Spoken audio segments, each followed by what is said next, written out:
+3 4th semester ethics and values 4 title रही ethical values for student life unit 2 रही उच्च शिक्षा प्रतिष्ठान गुड़िकर नैतिक अभ्यास निमंत आह्वान लंग क्वेश्चन रही निष्ठुर व्यवहार बा रैगिंग क्या कह जाए।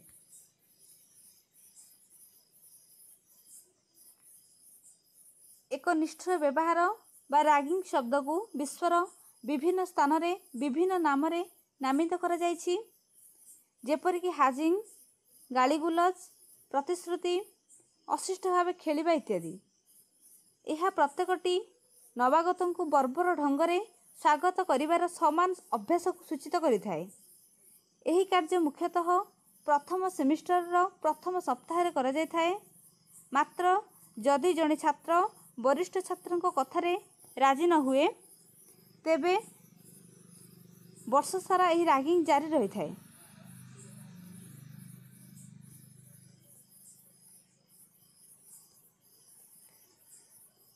रैगिंग रो अर्थ होउछि नुआ छात्र छात्री को अपमानित किंबा जंत्रणा देवा काम जहाँ विशेषकर विद्यालय किंबा विश्वविद्यालय रे पुराना छात्र छात्री माने करंती।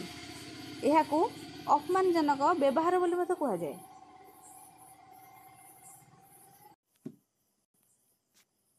जदि आमे देखिबा रैगिंग माने रागिबा नुहे यह एक विशेष शब्द जहाँ विश्वविद्यालय बा कॉलेज जीवन रे बहुल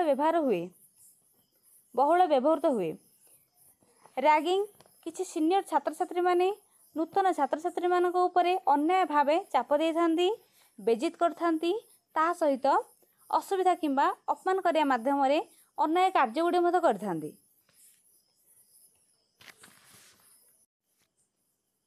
नूतन छात्र छात्री मानकू सीनियर माने किपर रैगिंग करंती यार किछि उदाहरण रही जेपरिक नूतन छात्र छात्री को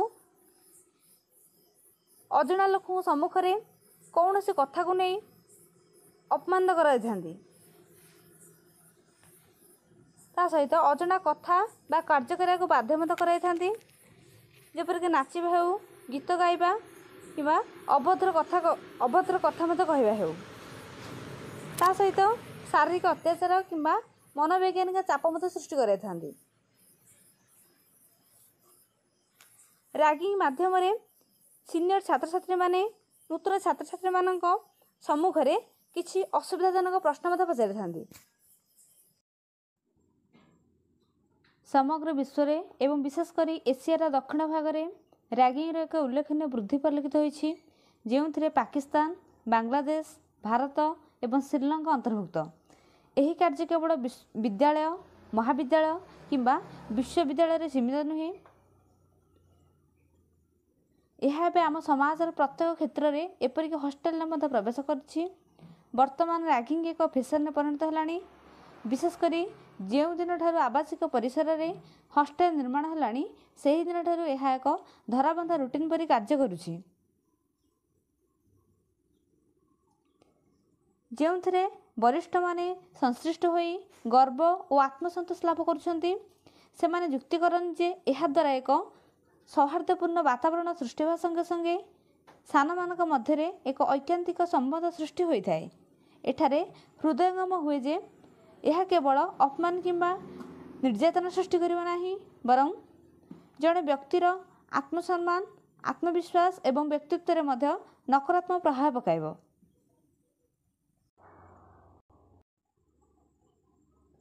हॉस्टेल रे रैगिंग बेले बेले अत्यंत गभीर और आत्ममर्म घटनार रूप नहीं थाए।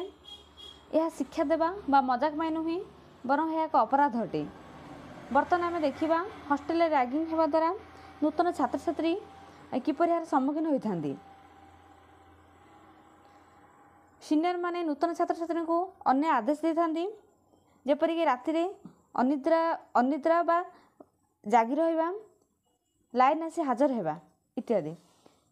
ता सहित से मनोवैज्ञानिक चाप मत प्रयोग करथांती जेपरिक अपमान करवा अन्य माने सब क्षेत्र में नूतन छात्र छात्री मैंने असहज करथांती ता सहित निजको निम्नमान बोध कराइबा ता सहित सीनियर माने शारीरिक बेजित मत करथांती ଯେପରିକି ମରାମରି ଜୋର ଦେଇ କିଛି ମଜା କରିବା। ଅସଭ୍ୟ କଥା କିମ୍ବା ଅଭଦ୍ର କାମ କରାଇବାକୁ ମଧ୍ୟ ବାଧ୍ୟ କରାଇଥାନ୍ତି, ଯେପରିକି ଅପଶବ୍ଦ ବ୍ୟବହାର କରାଇବା, ଅଶ୍ଳୀଳ ଅନୁକରଣ କରାଯିବ।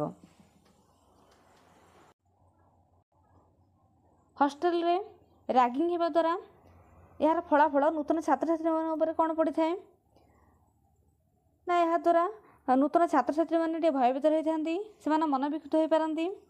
ତା ସହିତ ଆତ୍ମହତ୍ୟା ପର୍ଯ୍ୟନ୍ତ ମଧ୍ୟ ଘଟଣା ଦେଖାଦେଇଛି। ପଢ଼ାରେ ଅନାଗ୍ରହ ଆସିଥାଏ ଏବଂ ନୂତନ ଛାତ୍ରଛାତ୍ରୀମାନେ ଆତ୍ମବିଶ୍ୱାସ ମଧ୍ୟ ହରାଇଥାନ୍ତି।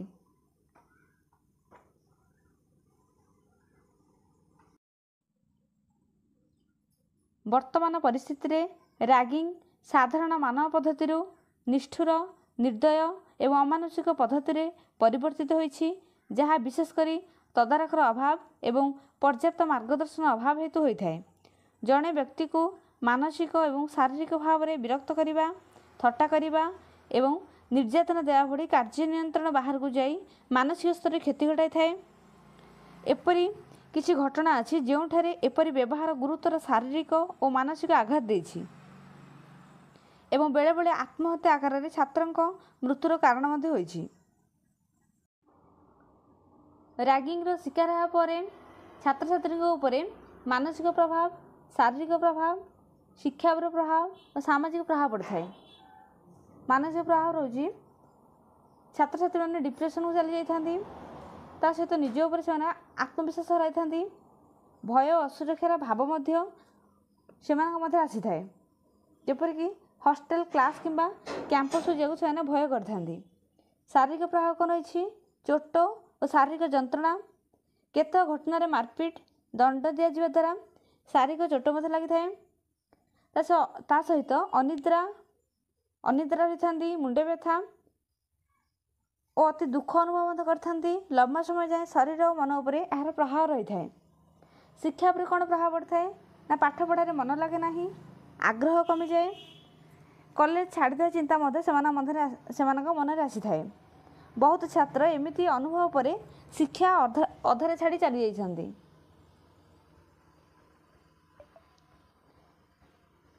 ସାମାଜିକ ପ୍ରଭାବ କ'ଣ ଆସିଥାଏ ନା ରାଗିଂର ଶିକାର ହେବା ପରେ ଅନ୍ୟମାନଙ୍କ ଉପରେ ସେମାନଙ୍କର ବିଶ୍ୱାସ କମିଯାଇଥାଏ, ନିଜକୁ ସମ୍ପୂର୍ଣ୍ଣ ରୂପେ ଏକା ମନେ କରନ୍ତି। ତା ସହିତ ଆତ୍ମହତ୍ୟା ପର୍ଯ୍ୟନ୍ତ ମଧ୍ୟ ଏହା ଘଟଣା ଚାଲିଯାଇଥାଏ। ଅତ୍ୟଧିକ ମାନସିକ ଚାପ ଓ ଆତ୍ମସମ୍ମାନ ହ୍ରାସ ଦ୍ୱାରା କେତେକ ଛାତ୍ର ସୁଇସାଇଡ୍ର ଶିକାର ମଧ୍ୟ ହୁଅନ୍ତି।